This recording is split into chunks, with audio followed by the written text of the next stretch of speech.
Hey guys, and great news for you today. The 2 filler episodes you've listened to, we're done with filler and we're back to the real series here because I'm back. Filler episodes. We had fun. We had fun without you, Ben. Well, one of the stories is pretty fun. Oh, actually, no, yeah, that's right. We Felix had told it fun. really well. We also had depression there. But It Ben's was all back. right. It was an interesting story. Yes, I'm back. I had a great trip.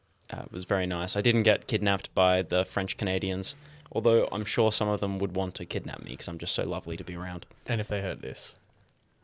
But what are you bringing us? You've talked a big game now saying no more filler. So this better be like top spot. Well, when you travel, there's so many good things that happen, especially when you go to the other side of the world. But what is the worst thing about international travel? There's a lot of bad stuff. A lot of annoying stuff, I guess. When the the hostesses are too busy to get you another beer because it's like a really busy flight. Oh, or you've got to get up to pee again and Yeah, again. 'cause and you've had you're too in the many middle beers. seat. Yeah. Oh, I always try and get the edge so I don't have to worry about anyone else and get up. The correct answer here is the amount of time you're flying, or just the travel time in general. Flight from Vancouver to Sydney is 15 hours in the air. A long time. It's too long. It's rubbish. I Even if mean, you can, if they are bringing you beers, you've got the right spot ready to pee. I quite enjoy it. It's fun. but even if you get But yes, I admit 8 hours sleep, which a lot of the people pilot can't wouldn't do be having fun. on a plane, that's still another almost 8 hours, 7 hours of other flight time that you've got to fill with. And if you don't like any of the in-flight entertainment, like I always go to the game section straight away, and there's Solitaire. an Angry Birds, like international plane thing, all like Qantas partners, so WestJet has it over there. Play it every time. Every time I go on the plane till I have 3-star every level, so it only takes 90 minutes out of the flight time. But I digress. What is the longest flight? I know being a professional pilot or plane flyer, as the what experts call them. Metal wing controller. I know they're not Soaring athletes, man. but I know there are like plane shows, stunt flying, race flying even. But I thought endurance flying, surely that's an athletic feat. I think if Red Bull does it, then we can consider it a sport. If Red Bull would do it, you can consider it a sport Yeah. too. So we've got like hypothetical sports out there as well. Well, I know there's endurance racing, like 24 hours, Le Mans, Yeah. or Bathurst 1000's an endurance race. And But realistically, if you think about it, we don't like say it this way, but astronauts kind of athletes. They Yeah. train in Yeah. a very similar way. well, I looked into the longest flight on record, and it is a pretty sensational story. This is the story of the world's longest flight.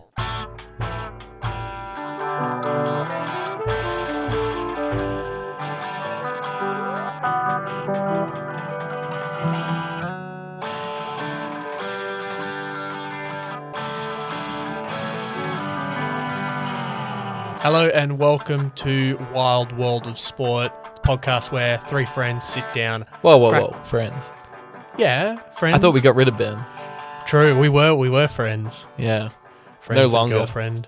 But now again, I guess. We can have him back. We'll have him back. Well, We we'll see, missed we'll him. see how this story goes because he's been talking smack about our friends as soon as he sat down. I have not been talking smack. As soon as he sat down, start of the episode, play it back. We're done with filler and we're back to the real series here. Oh, there's nothing wrong with a filler episode. My name is James Whybrow. I'm James's brother Ben, no relation. And I'm Carlin's not brother, Carlin. Nice. The pilot, Captain Carlin. So let's just start it off straight into it. In all sports or athletic competitions, there's records and there's milestones. For example, I'll give you one. The marathon. You can have the world's fastest marathon, but breaking 3 hours was a big achievement. And then breaking 2 hours is a big achievement. You remember who broke the first record. You don't necessarily remember everyone who's beat it before. And are you talking for everyone? Because a sub 3 hour marathon is insane for anyone. Like we say professional athletes, oh yeah, they should be running 2 hour-ish marathons. But if anyone runs sub 3 hours, that's insane. Yeah, I'm saying for like the very best of the best, the cream of the crop. Or going, for example, first person to ever run a 5-minute mile. Yeah. Like that's a marker for speed. Well, I guess like all records are milestones, but not all milestones are records. Yeah. So our story is about aviation, and it's in the 1980s. So by the 1980s, all significant milestones had been reached. All-time altitude record, well, they'd been to space and landed on the moon. All-time speed record. Okay, well, going 25,000 miles per hour to get to the moon, that's pretty quick. So all the distance and the speed categories had already been taken. And you also had the previous, first person to fly across the Pacific Ocean, first person to do this. First person to fly full stop. Yeah, Chuck Yeager, first person to break the sound barrier. Like, first to do something. They set the bar. So by the 1980s, there was only one milestone left. And it was impossible to beat. Because it was the circumnavigation of the globe without refueling and without landing. And it was obviously impossible. Because how can you get a flight... How do you get a plane to fly 42,000 kilometers on one tank of gas? How long do you know how an average plane then, how far it could go on one tank of fuel? Yeah, so the longest range of a commercial aircraft is 2.5 times less than that on average. Like the largest range of a plane, first it can travel is less than half of that distance on one tank. Like the longest commercial flight is like 18.5 hours in airtime, and 15 hours Canada to Australia is 12,500 kilometers. So significantly less. It can't make it. You couldn't get a commercial flight to do it. Mm-hmm. But there was a man who managed to do this. And this is the story of Dick Rutan and Voyager 1. Is his first name actually Richard? He's Dick. Dick Just Rutan. Dick. Everything I saw was him just as Dick Rutan. Richard Rutan does seem a bit too posh. It's like Richie Rich. Yeah, I wouldn't want to be that Richie Rich. This mission to fly around the world started where all great ideas really start. After a couple beers. I was going to say, at the pub. At the bar of a nice restaurant on the back of a napkin. All business proposals. That's like locked in contract. You can't get out of those back of the napkin deals. Yeah. So Dick Rutan with his brother Burt Rutan and Dick's girlfriend Jeana Yeager were at a restaurant in Mojave in California. And the topic of being the first to circumnavigate the globe came up. And Dick's eyes lit up. And Jeana knew right then that this was going to be accomplished and was determined to get it done. Burt, who is a very well-known plane designer, then grabbed out a pen, and as they were discussing what it would take, sketched out on the back of the napkin a design for the aircraft. That design on the back of the plane was almost identical to what the plane actually ended up being. Because you probably would like strip back like 90% of the plane, would you not? Yeah. So it's just like, this is what it looks like. Fuel tank, wings, Here's a hole for with the no toilet. clothes. There's a stick figure you weaving. Yeah. I haven't seen the napkin, but I haven't thought of that. I thought it was very impressive, blueprints, but it could have just been stick figures there. No, you can't have anything else on you. But it's not only a plane that you need to go around the world. You also need a pilot. And I think it's A important. stick figure in particular, because they're smaller, more lightweight. Light. You need a little person. Yeah. Lightest possible weight. You need Dick Rutan. So who was Dick Rutan? Because he has passed away now. How tall is he? He's not. I know he's not 6 feet. Okay. He's That's less, probably he's quite less than efficient. 6 feet because I know he's a fighter pilot, and they have height requirements. If you, I was going to say true, and he's probably actually not super buff too, because you got to like fit into those little cockpits. yeah, it's a tight squeeze. Yeah. Okay. So Dick Rutan is a war veteran, Which war? Vietnam War. Dick Rutan flew 325 combat missions in Vietnam. He was a pilot. It's quite a few. His first 200-ish missions were just endless ground assault missions. What they were practically, you fly really quickly over the jungle. You're flying, the ground control, looking at a radar screen, will go, ready, pickle. You pull the lever, press the button, and you drop your bombs, trying to hit the target. Pickle. It's just easy to hear over the radio. What's P in the phonetic alphabet? It's not pickle. Papa. Yeah. It's not Papa. It is Papa. Is it Papa? Yeah. In the NATO phonetic alphabet? Yeah. I'm almost certain. So when you're flying at 200 meters per second, and you're just getting a voice over the radio, and you're dealing with radar inaccuracies, the bombs you were dropping would have a very good chance of landing within 40 to 50 kilometers of the target that you were aiming at. Great range. It's a great way to fight a war. There's a chance that it would hit. There is a non-zero chance.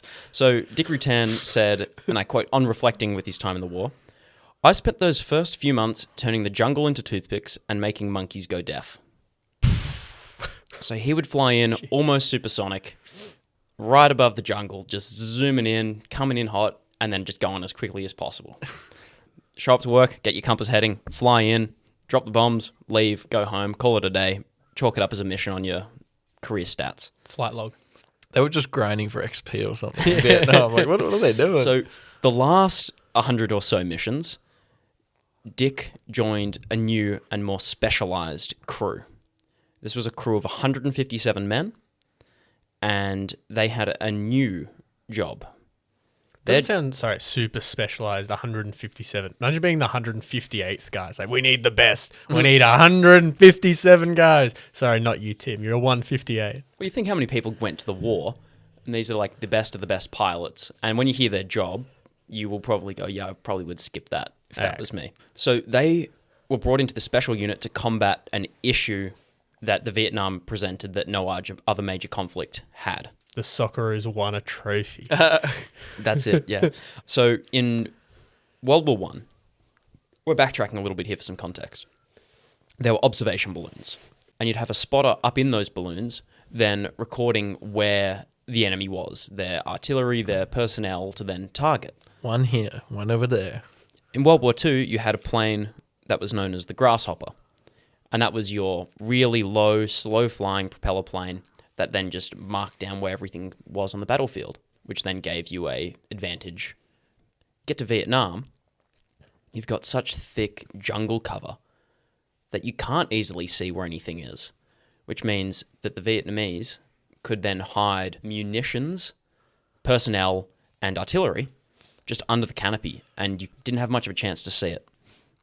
So They did have a chance to napalm it. They did have a chance to napalm. We don't know exactly where they are, but if we can get within a 40 to 50 kilometer radius. Well, the issue is, in the canopy, you could have surface-to-air missiles, which means you can't just have regular bombers and things flying in, which is why in these first 200 missions, they're flying so low at such a high speed to then make it hard for them to, knock the planes out of the sky, shoot them down. So this 157 group were known as Misties, the Misty pilots.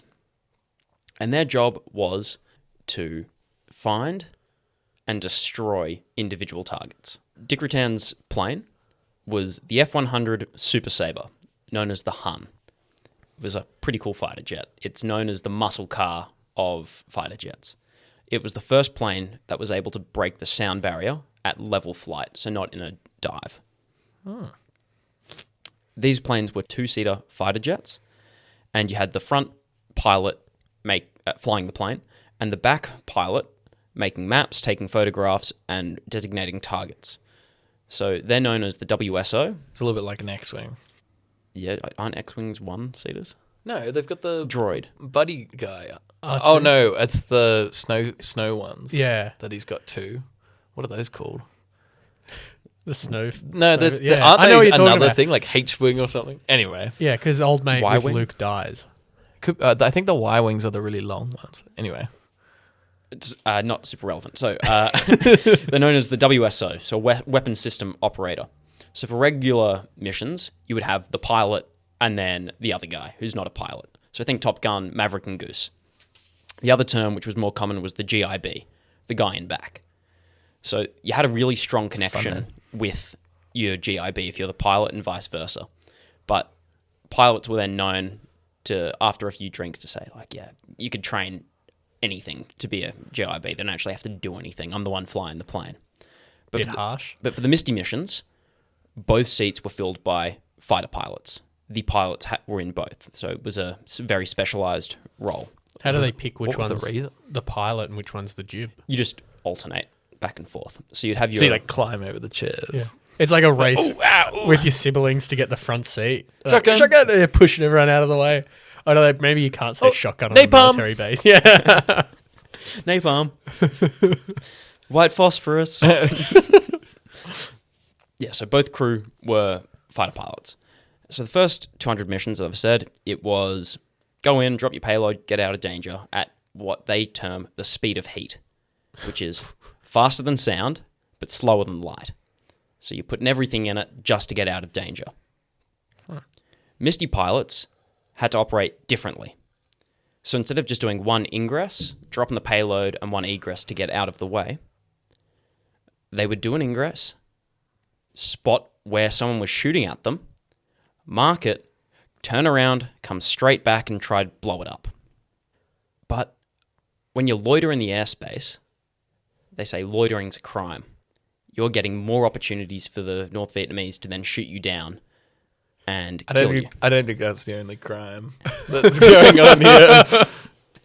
So a Misty pilot would do one ingress, be shot at or find a target, turn around, come back, shoot a rocket up their nose, try to destroy it, then go back out to the tanker and refill.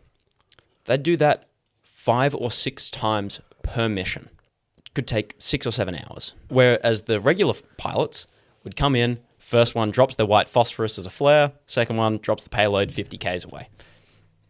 So this 100 missions that he did would realistically count as 500 or 600 missions for other pilots. Misty pilots were a special breed.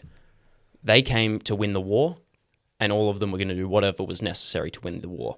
You need the right mentality. Dick Rutan said, if a gun sight fired at me... They didn't win, but they went there to win. Okay. If a gun sight fired at me, then that gun sight had to die. That's simple. And since they flew low enough, SAMs, or surface-to-air missiles, weren't able to hit them. They were too low. But they did have a lot of BFGs, big guns. 37 and 57 millimeter anti-aircraft artillery shells were regularly shot up. And apparently they sounded like major league batters swinging for the fences, smacking the bottom of the plane. So it sounded like a rifle being shot from the crowd at a little person. Exactly. Exactly. Like just loud, like smacking into the sound of the plane would be, honestly terrifying.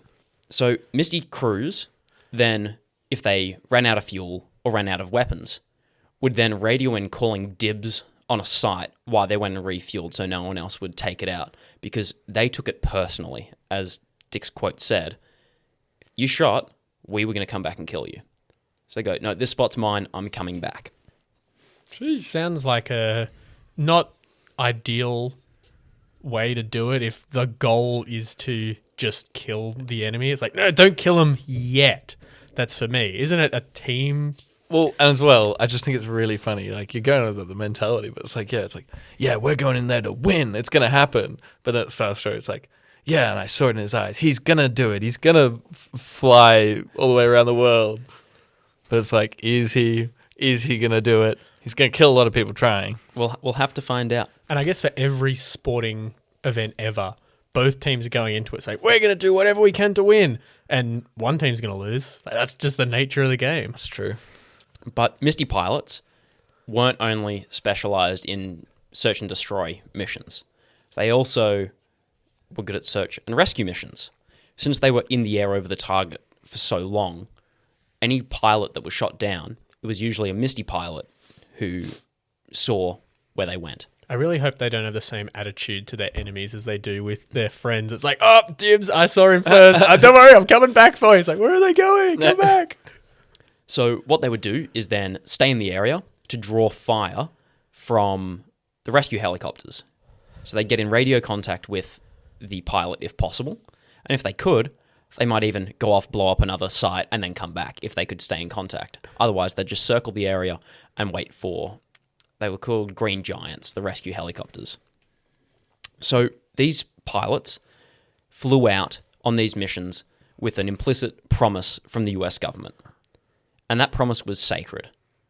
You're going to break a record one day. We don't know what it is. We don't know what'll be left. Not the moon. We dibs that one. We got dibs on that. When you come home from this, we're not going to help you out with your mental health. And we'll shun you in society, just generally. Dick described it as, and I quote, "I would agree to risk my one and only young life doing what they wanted me to do, with the understanding that if I got into trouble, they would throw in everything they had to come and get me the hell out of there." There were 157 Misty pilots. 37 were shot down. That's 22%. So that's pretty good considering the dangerous work that they did. And 2 of those pilots were shot down twice. Shot down twice. These are the guys that are going to win this war. 7 pilots were killed in action, and 7 were captured and were prisoners of war. Yeah, guess that's war. Yeah. Yeah. So on... Sport, eh? Yeah, when do we get into the sport? We're almost done. The backstory bit. Just to give you the personality and what the toughness and fortitude it would take to get up every morning and go, I'm going to fly 6 missions in Vietnam, one of the most dangerous wars for a soldier. And for a footballer. So we'll get to Dick's 105th and final mission as a Misty pilot. Routine, going through... Wait, I thought it was Rutan. And suddenly, massive explosion. Bang! They've been hit. And Dick's, the pilot, sees the fuel gauge starting to unwind. The engine's been hit and they're losing fuel. So he immediately turns and starts gaining altitude and heading for the ocean. Recoveries in the water were way more likely to be successful than in the jungle. So if you could, you'd turn and try to get out over the water to eject. But he instantly knew they didn't have the airspeed or the altitude to make it into the water. So he, with his GIB, decided, we don't know the extent of the damage, we're losing fuel, let's turn on the afterburners. Worst case, they explode and we both die. Best case, since we're losing the fuel anyway, we might as well shoot it to the engine and try to get out further. So they hunch down and brace for an explosion as Dick pushes the afterburner on. There's no explosion, and they get a burst of speed. And eventually the fuel runs out, and as they come to their apex, Dick realizes they're going to make it. They're going to make it into the water, and rescue's already on the way. And he's in a state of bliss. They eject over the water, have a brief swim, get saved, and he gets picked up onto the helicopter and realizes he's done. His war is over. And falls asleep instantly in the helicopter. Yeah. I mean, I don't know if bliss is the word. Like, you got to be a little bit crazy to... I mean, I get it. You got to know what you're doing to, like, feel a sense of bliss. When it's, you're still flying, like, you know. I guess if you're that comfortable with your plane, you know you're making it. Yeah. You're going to be rescued. I'm done. I've survived this. Yeah, but that's impressive, you know. So Man knows what he's for doing. his bravery in his missions, he was given the Silver Star. He was also awarded the Flying Cross, which is a rare aviation honor that was bestowed to such aviation superstars as the Wright brothers, Charles Lindbergh, Amelia Earhart, Jimmy Doolittle, the astronauts from the Mercury and Apollo missions, and President George H.W. Bush. He also got the V for Valor accent to it. He also didn't just get that once, he got that 5 times. Does it mean less if you just keep getting it and getting it and getting it, or...? I think it's, you know, what's it? Just The Purple Heart is the one for, like... I mean, it's more. Infantry. What, like, is Leo Messi, is Ronaldo less from all their many Ballon d'Ors? Yeah, I guess if it's like that. Yeah. That's Dick Rutan as a person. Incredibly resilient, great willpower, and has that little bit of messed up in him that... Craziness. Yeah, that crazy in him. He knew he wanted to fly around the world. But how do you do the impossible that everyone has thought has been impossible? Afterburners. You either explode or you make it. Well, it was a lot easier than he thought. In fact, he was kind of destined, because all he had to do was have the best plane designer as his younger brother, Burt Rutan. Done. Yeah. You know, Easy. as Well, my odds of younger that? brother, Ben, no relation, you could do something like that for me, couldn't you? Yeah, 100%. 100%. You pick something, that one milestone you want to break that's impossible, and I will somehow have the ability to assist you with that. Voyager 1, or the Rutan Voyager, would be Burt Rutan's 76th plane design. When you try to deal with the engineering standpoint, there's 2 ways you can build an airplane. brute force, which says get a sturdy plane, put a big engine in it, and then put a bunch of fuel to power that big engine. Like a rocket. But then if you need to go further, you want more fuel. More fuel makes you heavier, which means you need a bigger engine, which means you need more fuel, which means you need a bigger engine, which means more weight, and it just spirals and spirals to infinity.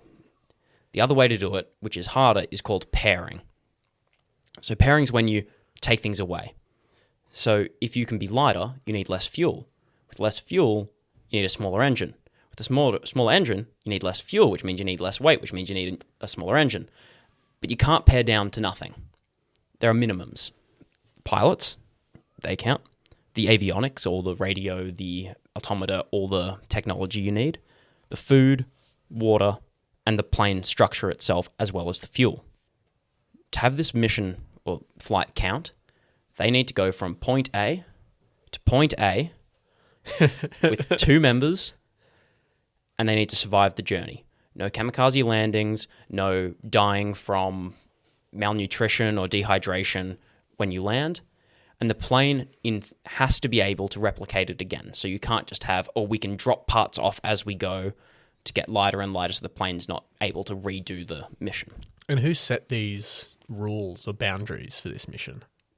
It's just it won't be an official flight around the world. It just won't be counted. I don't know who set those rules. I mean, it makes sense that you should be able to repeat it and all that sort of thing. So they had an idea of how to do it, but how do they get the money to develop it? So to raise the funds, Dick and his girlfriend, Jeana Yeager. Oh, I see where this is going. OnlyFans. No, they did seemingly endless fundraisers, meeting private donors, signing autographs, promoting their trip around the world. And they did this for 5 years. It took 5 years to build and fund. So they basically did GoFundMe the hard way. Yeah, their whole objective was wake up, find enough money to then buy the parts you need tomorrow to put them on the plane the next day. They weren't the only ones who were bringing the money. Burt was also bringing the money. So as a plane designer, he had designed and manufactured some build-at-home plane kits, notably the Very Easy, which is first, and then an upgraded and updated, the Long Easy, that was sold just to the general public, private citizens who wanted to build and fly their own planes, builder pilots. What's their pitch to these investors of, hey, I want you to give me money so I can go do this cool thing, and you'll just give me the money and you'll know that you helped? Because do they put sponsors on the plane or something like that? Well, who's going to see it? It's not like it's a car going around a racetrack. I feel like back then, even now, people just had the fun idea to do things. And what a whimsy! Have some money. How quaint! What are you doing? Oh, I'm helping build a plane that'll fly around the world. Oh, you're playing golf and croquet. That's not very interesting. Plus, if you think about it too, it's you can sort of con people into making these investments. Think about NFTs and stuff nowadays, where it's just people invest in anything if you tell them to. Yeah. You've got a good sales pitch. So Burt was selling these at-home kits and designs for people to build planes. He sold everyone pieces of paper to make paper airplanes. And he sold a few hundreds, especially of the Long Easy, which was at the time and for about a decade after the most popular at-home build pilot kits. So that's where Mike Melville, a South African who was doing a visiting tour in America, comes into our story. He thought, I'll go out and see Burt Rutan in the Mojave Desert because I have questions of my recently purchased a Long Easy of how is the best way to build it. I might as well talk to the man himself. So he came to the hangar to ask Burt, and they got on like a house on fire. And I just always found that saying weird. You don't want your house to be on fire. Yeah, you don't want your house to immediately, boom, there's fire, and now it's just spread everywhere and there's no saving it. I guess it's perspective. If you're in a circle of arsonists, maybe that's just a really good saying. You're like a house on fire. Does it just come another back? Day at work. Does it come from log cabin days where, as soon as you've got one, you're done. The house is burnt. Or even like maybe it's in less of a serious sense. It just doesn't fully make sense based on how we understand now. But like house on fire, maybe a nice fire like place is roaring. It's really warm. That's what it means. I think it's like how quickly your house can burn down if you're not careful. Like just out of nowhere, it's all engulfed and things. But I don't actually know the history or the meaning of that. They got on well. They got on very well. So that hour-and-a-half visit turned into many years because Mike and his wife Sally ended up staying, and Burt hired them to be the delegates to then help with all the build questions coming in from all the people who bought the Long Easy designs. So Mike was phenomenal. He was a great builder, but he was also a test pilot, and he was meticulous, careful, and courageous. So his work in the Voyager program was incalculable. He was incredibly, incredibly useful. So when building and designing the plane, they were so weight conscious. Everything was to be as light as possible. There were no comforts. Any way you could save weight. It would be the equivalent of cutting the edge off, your maps just to save that little bit of weight. No food? Well, they needed to have food because they needed to survive the journey. Well, how long is the journey? We'll get to how long the journey is, Carl. Okay. Hold your horses. Been a long Horses journey. held me. So I get that saying. That one makes sense. You don't want your horses to run away. Well, I mean, like after he explains it, it's like became friends quickly. yeah, they became friends very quickly. So that makes lifelong sense. friends. Not necessarily well. It's like, okay, lifelong friends, that's one thing, but you become friends quickly. It's like, yeah, like a house will catch on fire quickly, I suppose. Like a house fire spreads quickly. Yeah. Gets out of hand quickly, maybe. Yeah. Yeah. So their friendship grew quickly. It's hard to convey how fragile this plane was. All the weight that like a had house been on trimmed fire. and saved. The outer skin of Voyager was 2 layers of this carbon fiber cloth that together was no thicker than a piece of paper. And then there was a thin honeycomb carbon structure that sandwiched around. So we're talking like a balloon. It was so thin that if you poked it, you would leave little indents. And if you weren't paying attention and leaned against it or stuck your hand out, you would damage that section so badly that it would have to be replaced. To be fair, I guess that's sort of like Wright Brothers plane. Like that's not particularly sturdy, that thing. But when at this time everything's made of metal, having it just be a carbon fiber, super light thing. So Voyager was actually built by mostly volunteers. So it was mostly volunteers who were being paid very little to potentially nothing for their work. After a while realized Burt Rutan's criteria when it came to weight, what was allowed to be a component of the aircraft. And they say, and I quote, Burt Rutan, they said, would take a component in question, he'd throw it up into the air, and if it came back down and hit the ground, it was too heavy. Oh. No materials. Yeah. Oh, let's just fill it with helium. Yeah.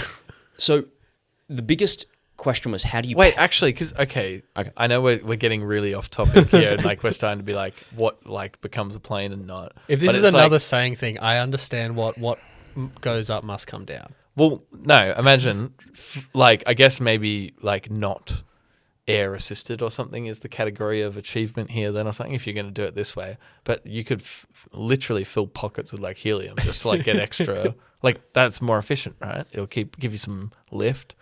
But I suppose that would be another category of like, I think that's then a record. balloon rather than a...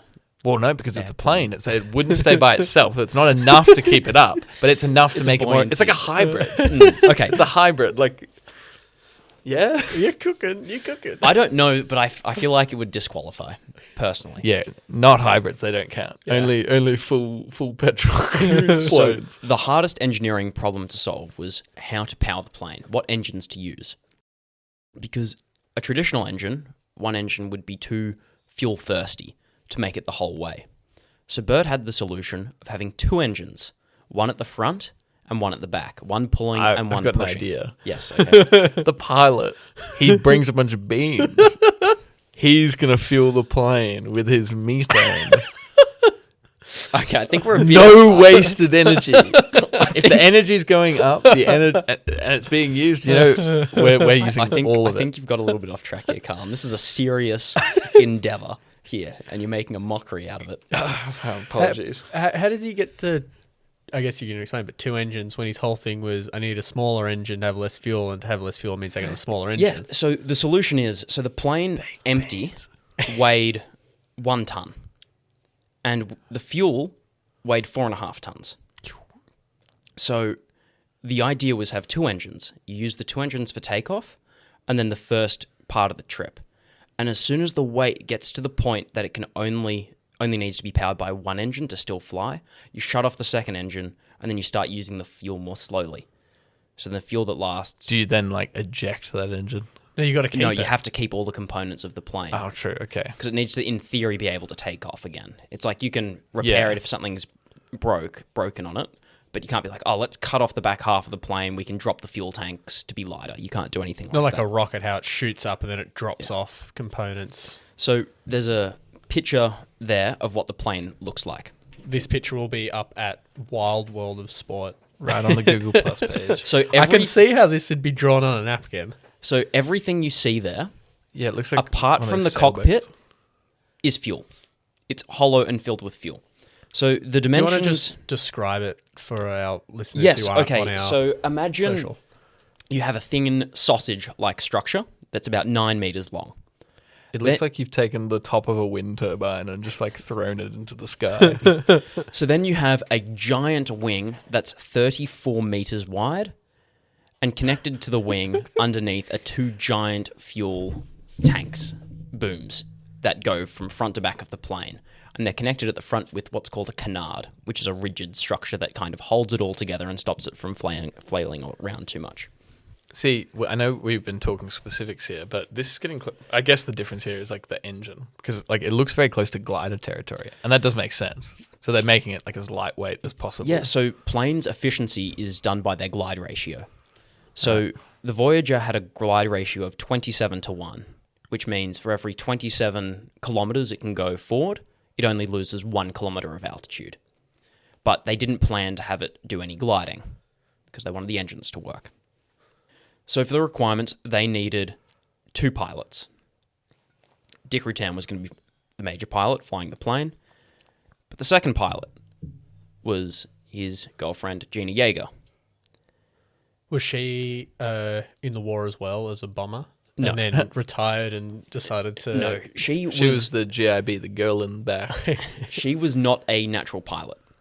She and flying did not get on. They didn't. House on fire. No, Jeana and flying did not get on. They got on like a house and not fire. They got on a perfectly okay home. She earned her spot through the 5 years of raising money and the development, the whole process. She was the spark plug. She was the reason why it kept going. On the hard days and days, she was just so motivated to keep it going, so she earned that seat. She also was petite and slight in her stature and weight, which helps keep the weight down. And during the Eddie Goodell. during the process of this 5 years, Dick and Gina's romantic entanglement broke up. Oh. So they were no longer dating. And the cockpit was about the size of a phone box, if our younger audience knows what that is. It's very small. So they were going to spend what ended up being 9 days in a phone box together. No, they would know, because it's the phone box boxing. That's on TikTok. Ta, ta, ta. So it's like just being in a car, like a small car, but a bit smaller. the amount of space per person is the same as the middle seat in an economy flight. Damn. You can't stretch your legs, you can't get up for 9 days. How do you use the bathroom? We'll get to that. Okay. So flight testing began in 1984. And the dream of this happening started in 1981. So apart from Dick Rutan, the only other person to fly Voyager was Mike Melville. You might be thinking, that's weird because Jeana was the co-pilot. Dick says that she had at most 15 minutes of total flight time on Voyager, and none of it came during the actual flight. It was just in the testing phase. So I've got 2 stories from the testing phase just to illustrate how this plane was designed for one purpose only, and that's to maximize fuel efficiency in its range. So on an earlier test flight, Dick and Jeana are flying, and they fly through a small rain shower. And the rain collecting on the canard, which is the rigid structure at the front, disrupts the airflow over the canard and through the plane to the point that it goes into an unrecoverable nosedive. Oh. You said a light shower? Light amount of rain has then affected the aerodynamics to the point that the plane's not generating enough lift, and they start going down. Dick tells Jeana, get your chute on, get ready to jump. She says, what are you going to do? We need to cut some weight. You got to go. And he says, I'm staying with the plane. She takes off her chute and says, well, then so am I.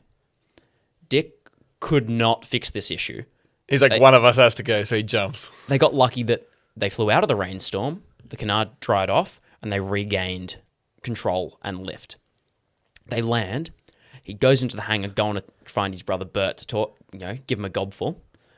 He says, luckily, Burt wasn't in the building, so he got him on the phone and said something to the effect of, Burt, we just flew through a light rainstorm and it messed up the plane to the point we almost died. Burt took a few moments and replied casually, don't fly in the rain. He's not wrong. Yeah. So they were going to fly around the equator, which, if you don't know, has a lot of storms. It's a wet part of the world, the equator. But everyone knows, especially in the 80s, that weather was super predictable. You can always know when the weather's going to come and go and change.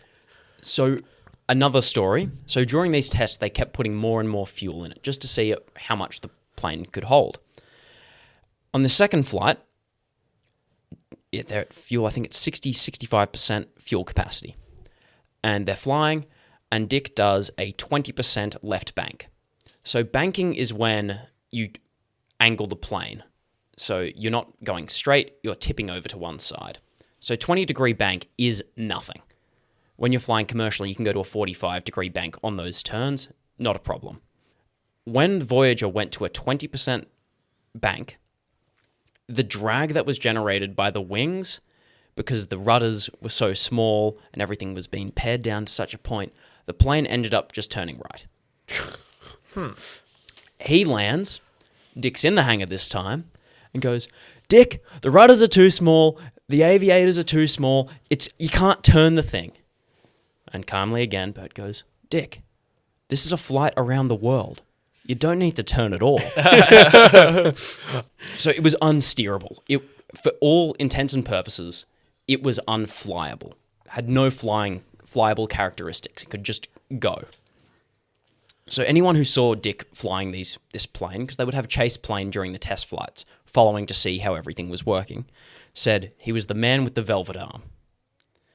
Burt says it's more accurately, Dick called himself the man with the velvet arm, and no one disagreed. So he was the only one capable of keeping the plane under control. If everyone was calling me Dick, I'd be trying to come up with as many alternative nicknames as I could. Yeah. So now we get to the day. 8:01 a.m., the 14th of December, 1986. We're at the Edwards Air Base, which is the longest paved runway in the free world. It's 4.8 kilometers long. Today was the day that Voyager became fully funded. It never was fully funded until they put in the 1,610 gallons of 100-octane aviation gasoline. The plane had never been loaded to full. At most, it had been to 85% fuel capacity. This is the first time going up to full capacity. Burt takes Dick aside, and they both dispute this. Dick says this happened, Burt says it doesn't. Came up to him and said, I'm not speaking as the plane designer, I'm speaking as your brother.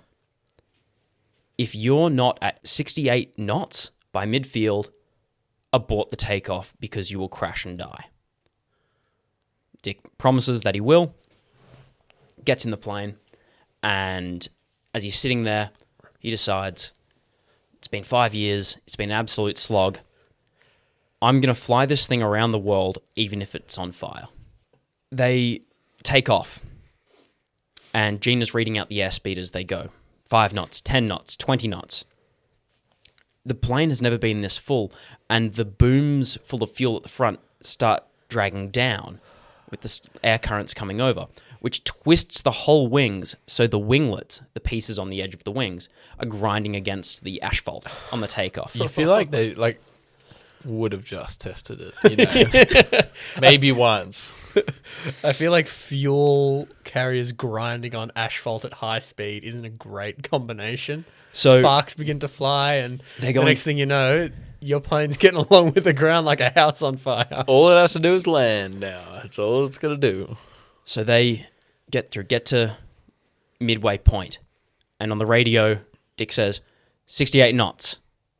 The airspeed indicator says 64 knots. Ooh. So they're accelerating just incredibly slowly. This takeoff took 2 minutes. Over 2 minutes. So this is like that scene in Fast and Furious 10 where it's like that plane scene for 10 minutes on the runway. Then they start to get to a speed where the wings come into the game. They start then lifting off and going up. And with about 10% of the runway to spare, they get airborne. And the Voyager takes off. So Mike and Burt are in the chase plane recording with a video camera. And they're on the radio discussing, looking at the damage on the winglets and seeing if the winglets, all their job is to do is to disrupt the airflow to reduce drag. And that's not the problem. The problem is, has it scratched away into the fuel? And is the fuel going to leak and they're going to be stranded in the middle of the ocean? So they fly around, look at the damage as Dick and Jeana go off into the distance. And they decide that Burt is confident as the designer that the plane is airworthy and can still go. Just flying around next to like, yeah, it looks okay from here. Sounds like Dick was just going to, once he's in the air now, he's just going to go no matter what. So this took so long that they'd flown across the west coast of California so far that you couldn't even see the land in the distance. And flying back, Burt recalled that he was terrified because he'd never been that far over open water before. So they take off. And the plane, being this heavy, had a horrible problem of oscillation. So what would happen is, in the wind, the wingtips would lift up, which then would cause the fuel booms to lift up. And by the time the fuel booms had lifted up, the wingtips had dropped back down again. So to put it another way is the London Millennium Bridge? When it opened, there was the problem of everyone walking on it, and then everyone was stepping on the same foot, which just caused it to shake and shake and shake until they deemed it wasn't safe. That's what's happening. Or when you're walking with a drink and it just keeps sloshing and sloshing harder, you need to counteract that movement. So if that feedback loop wasn't fixed within 15 seconds, the wings would tear off and the plane would crash. So Dick Rutan, the Velvet Arm, had to constantly be fixing that oscillation before it became a major issue. It took 3 days. At this point, they'd crossed the Pacific Ocean and were flying past the Philippines by the point that these oscillations were controllable without Dick having to constantly be doing it. So he didn't sleep for 3 days, just constantly fixing the oscillations. By the 3-day point, they were able to shut down the second engine, and he could put it on autopilot for a few minutes at a time to have cat naps when the air was clear. Any turbulence? That sounds terrible. It's just like, no, it's like micro sleeps is a bit of like, rest, revive, survive. What do we say?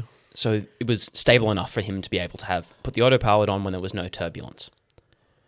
When you're flying at 185 kilometers per hour, that's including the bonus of the westward equatorial winds. So they're flying westward to get the wind currents to help them. Naturally. So that wind current's about 40 k's an hour. So they're only going 140 k's without that wind assisting them. Starkey Bolt's faster than that. Yeah. It's crazy how slow this plane goes. So with those winds, you get more turbulence, which then means autopilot has to come off and Dick has to fly by hand. Jeana can't fly. So why is she here if she Yeah, what can't does she fly? do? Because I would have thought if you're going to send two, you'd want it so one person can sleep. You one did the whole thing with person- the Misties, like best of the best. There's two of them. Like that would be very useful right about now. They Like, I all get the- she campaigned and earned her spot that way, but she doesn't seem to be adding a lot to the overall ride. Yeah, it was just that through the whole process, she had earned her spot on the plane. And they were together when they started the process, and she was there from the long haul.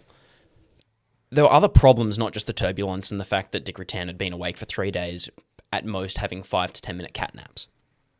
The other issue is they never got clearance to fly over any other country's airspace. Ask for forgiveness, not for permission. They thought, yeah, exactly. They'd ask for forgiveness. They didn't need permission. If they were asking permission, they would have never been able to take off. And at the speed they're going, it's like, look, if you guys don't want us to be here, shoot us down. We're not going to be able to run away from it. Their altitude averaged about 11,000 feet or 3.5 kilometers. So they're not very high off the ground. Yeah, we've just seen them just like... They went down to, I think, 4,000 feet at one point and then up to 20,000 feet to avoid storms. This whole time they're having to avoid rain. So they're flying, and on day 4, they're gone past Vietnam. And Dick starts freaking out, thinking, they're going to shoot me down again. Like, the Cold War's still going, the North Vietnamese, like, that conflict's still there. It's restricted military airspace. And he's worried that he's going to be shot down in Vietnam. So they keep flying, and day 5, they're just at the edge of India, just above Sri Lanka, and they're having problems with their coolant pump. If the coolant pump fails, they're going to have to ditch in the Indian Ocean, and they're probably going to die. He looks down and sees this beautifully paved runway. White beaches, beautiful part of Sri Lanka. And he thinks to himself, yeah, we've got a potential issue. No one would blame me if I landed. But then he thought of all the volunteers that had put years of work into this, and thought of what his mum said to him of, you can do anything you put your mind to. So I think Mum would have said, land on that friggin' runway. Dick Rutan, you land that plane this minute. So he then flexed his velvet arms and just kept flying. Dick Velvet Rutan, you land this plane right now. So by day 7, he had 4 days of endless exhaustion. He was urinating into a plastic tube and then attaching a round adhesive bag, which he referred to his exhaust nozzle, to defecate. Sleep deprivation was killing him. He was really struggling. He later referred it as the scene in 2001: A Space Odyssey, where they're shutting down Hal's brain, and he's just losing function after function after function. He said he could feel his systems going down. He could see the instruments, but he had no idea what they meant. He held his hand up in front of his face and didn't even know what his hand was for. It's not ideal for a pilot. No. He started having hallucinations. He saw the instrument panel inflate like a balloon up to his face, suffocating him. He then noticed a little demon. And I'll quote, his skin was black as obsidian. He had red eyes and black clothes with razor-sharp teeth. He was wearing an expression of pure rage standing on the canard. And not only were we able to talk, we actually begun to banter. Dick, he said, just go ahead, close your eyes, and go to sleep. You've already crashed, and you're already dead. This is how everyone feels when they're about to leave the planet Earth forever. Dick needed sleep. At this point, they were crossing Africa. And Jeana convinced him that he needed some real sleep. Not just a cat She's nap, like, not just a power nap. Keep talking to the demon. I'll fly the plane. I'll do it. Go to bed. Mission Control told them that about 3 hours away was a single hazard. It was an African mountain and a dormant volcano called Mount Cameroon. About halfway there, Can 90 I guess minutes which from country now, that was in? you can. Cameroon. It was in Cameroon. Ding, ding, ding. So halfway to the mountain, there was a marker about 90 minutes ahead, known as Yankee Delta. Jeana talks Dick out of the seat. The air's clear, and he says, wake me up at Yankee Delta. So do they have to swap seats? Yep. How do they swap There's seats? just enough room for them to Oh, squeeze apart. So turn the autopilot on. Dick climbs out of the seat, confirms, wake me at Yankee Delta, and instantly is asleep. He wakes up. It's like the Captain America, like, what's it, Winter Soldier, like, Yeah. activation phrase, like, boxcar. I can't remember, but yeah, I know what you're The saying. whole thing. I know boxcar's one of it. He wakes up in a cold sweat what he feels like is a minute later. Turns and goes, are we at Yankee Delta? Jeana says, oh yeah, we passed that ages ago. Dick looks at the radar and sees Mount Cameroon right up ahead. There wasn't time for him to change seats. He yells, turn, turn, turn, turn. So Jeana adjusts the heading on the autopilot. And this plane that doesn't turn very well slowly starts turning away. That's not really a maneuver. You just listed lazily to the left. Dick estimates that they came within a mile of the face of Mount Cameroon. If he slept for another minute, it would have been too late to make the turn. This is the same and they guy would that have was died. talking to demons and stuff, like right before he went to bed. So I think that would sober you up pretty quickly, though. yeah.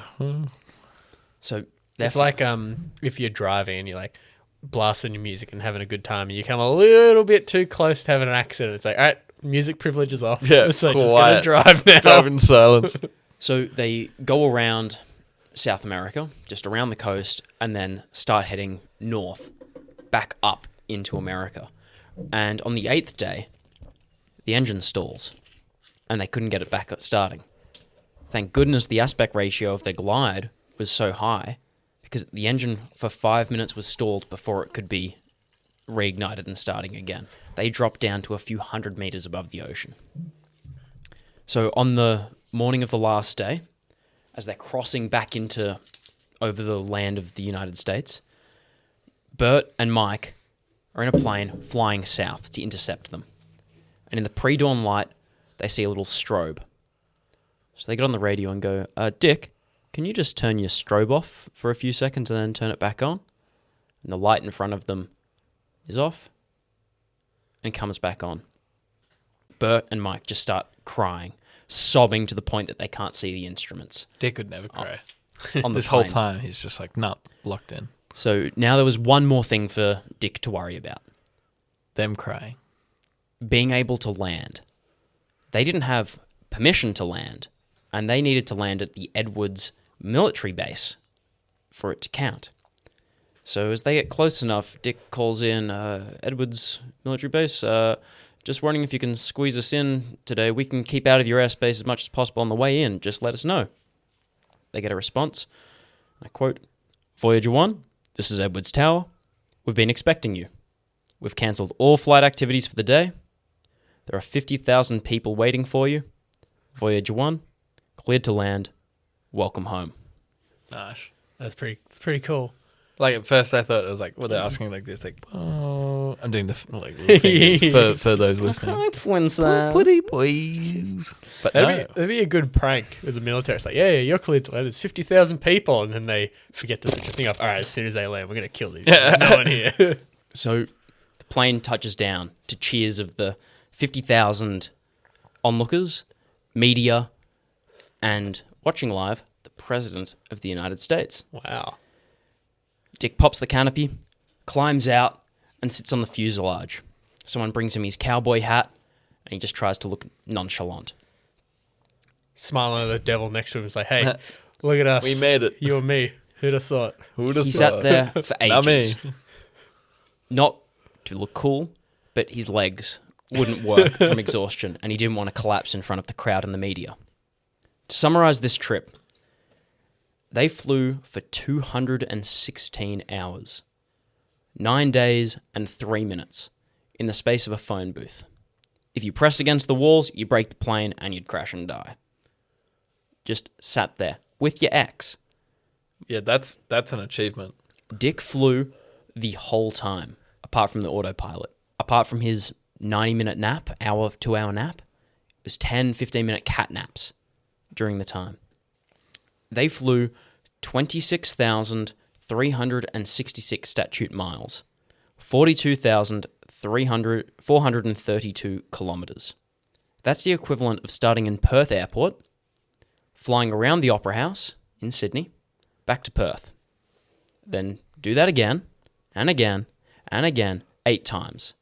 Then go to Sydney for the 9th time, fly around the Opera House, and then land on top of Uluru.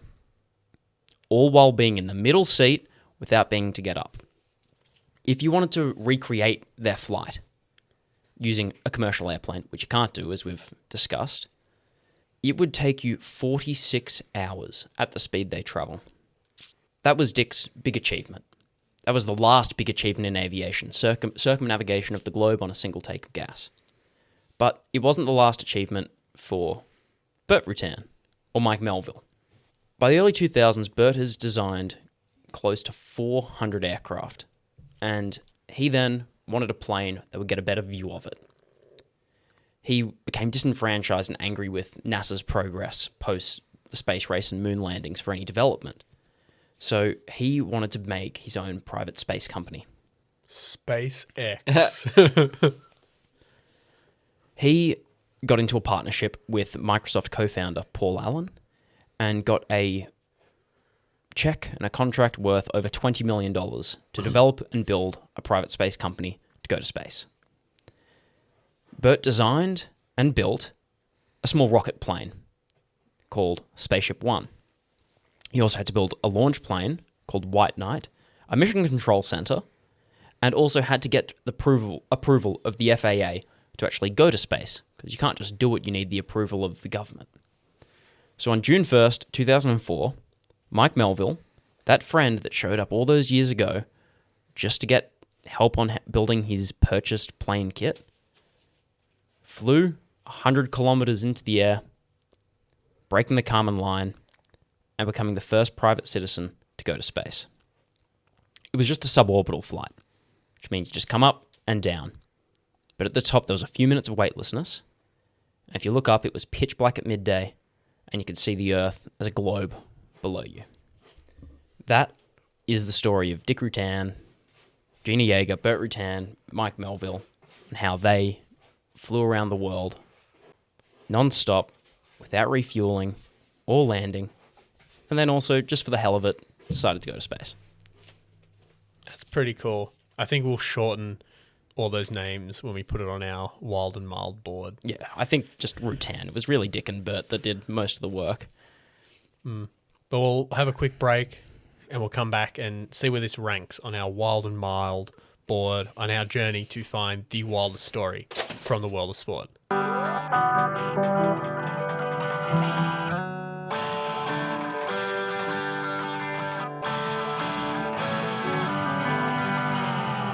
Welcome back to Wild World of Sport.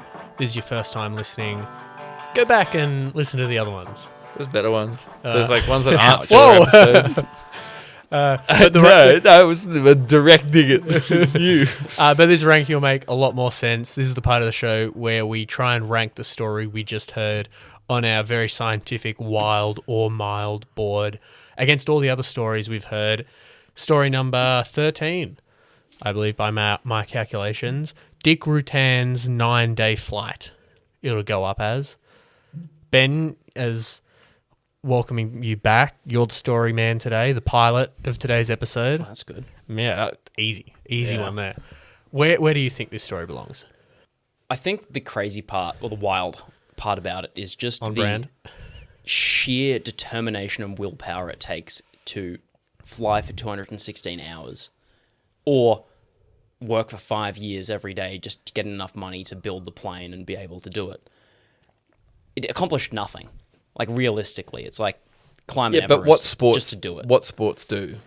There's some things that, change They the kick game. the ball in the net. Change the world for other people. Like, we've got Moneymaker there who then made... If anything, I think this changes the world for people a lot more than football does. Like, obviously, football has a big impact on people's lives, don't get me wrong. But the actual act of playing football... Well, if we're going to talk about that, Jesse Owens at the Berlin Olympics, in front of Hitler winning gold. Oh, yeah. That changed the world. I think, considering that you can't replicate it, this is unreplicatable.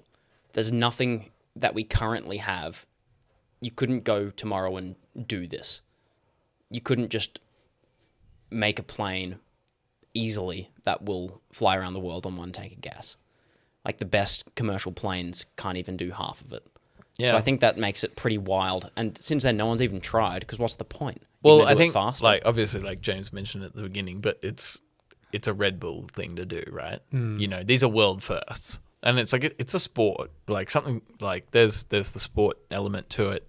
Yeah. I don't think that takes away from it at all. Like, I think it's around the Eddie Goodell kind of level.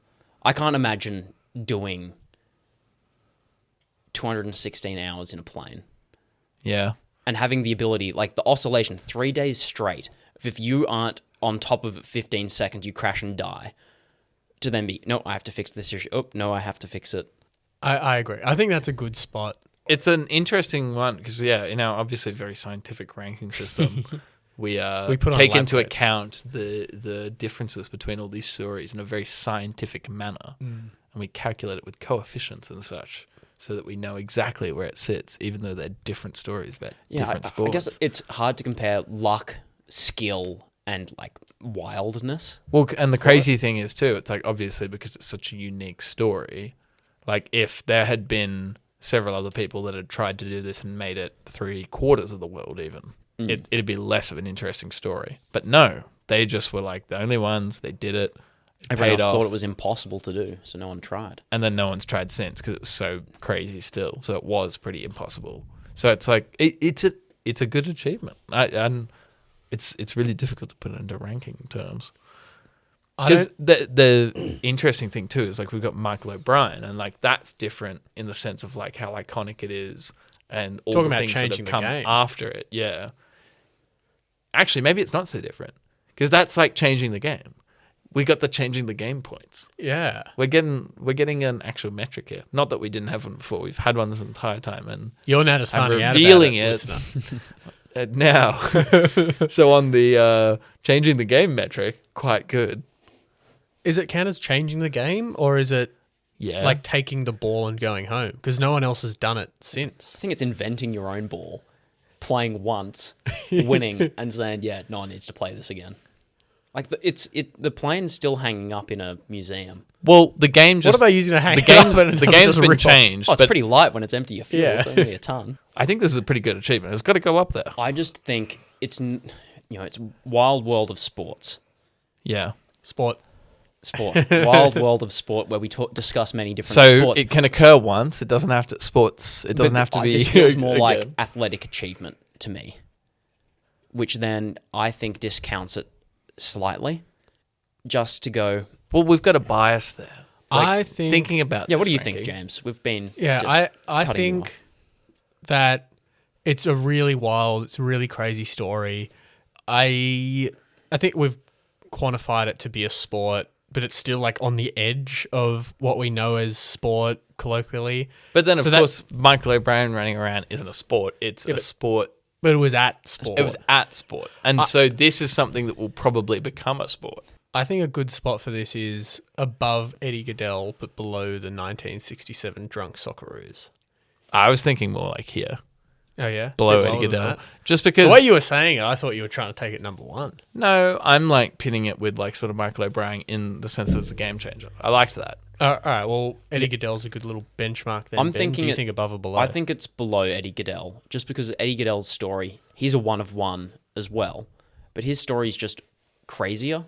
This is wild in the terms of how much willpower and determination it took for someone to accomplish something that no one has ever done or done since, or even attempted since.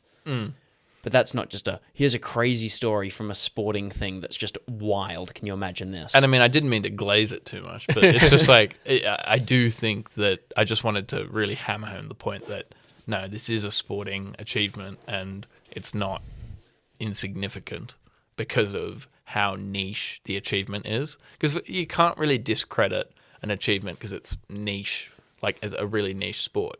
Like imagine we're doing like petanque or something. There's going to be some wild story out there, and it's going to be pretty cool. And we'll put it on the board next week. No, maybe not next week, but week after, I'll do a story on petanque. You just wait.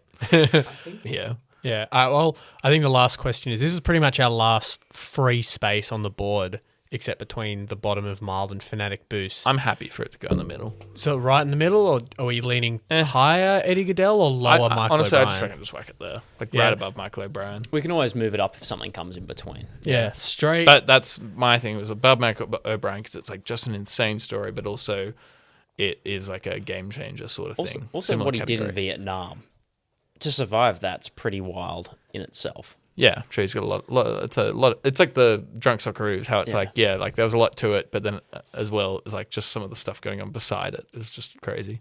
Well, there it goes. Dick Rutan's 9-day flight, just above the middle line of Michael O'Brien and Carlos Raposo, Pretty crazy story. Ben's first one back. It did, you were talking some smack at the start, it did beat one of our filler episodes, but it did not beat Zoe's filler episode. It beat Felix's. I wasn't saying Phil was a bad thing. I was just making a joke that it's, now I'm back. You got to live it down. You got to take it up with Zoe and Felix. I already told him. I sent him a message. Oh, Sorry. no. And you, listener, have to take it up with us if you disagree with where we've ranked this story or any other If ones. you disagree with bringing Ben back from the Quebecois, Felix and Zoe are hanging out. They're ready to go. But that'll do us for this episode now that we've ranked it. Ben's welcome back. Like Carlin said, if you like Ben being back, if you don't like it, where can people let us know? Google Plus. Oh, Wild World of Sport. Yeah. At the beginning. You don't put the at the end. It doesn't work. I've tried. On where? Not Google Plus.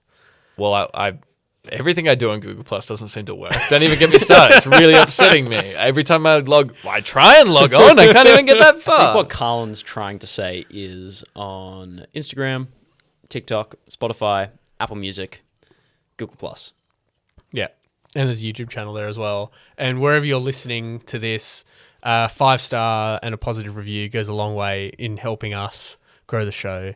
Or if you're going to do a criticism, make it like a criticism sandwich. Something nice, criticism, something nice. Or just make it really funny. I don't know. Yeah. Really lean into it. I don't know. I don't know what it'll be. Make fun of James's hair because you know what it looks like. Yeah, because you see him all the time. You can hear it. Yeah. Well, thanks for joining us. You'll hear us in the next episode. I'm James Whybrow. I'm Ben Whybrow, no relation. I'm Dick Colleen. I thought you were going to summon an obsidian little demon. Well, I'm that as well. Goes without saying. All right. See ya. Bye. Bye.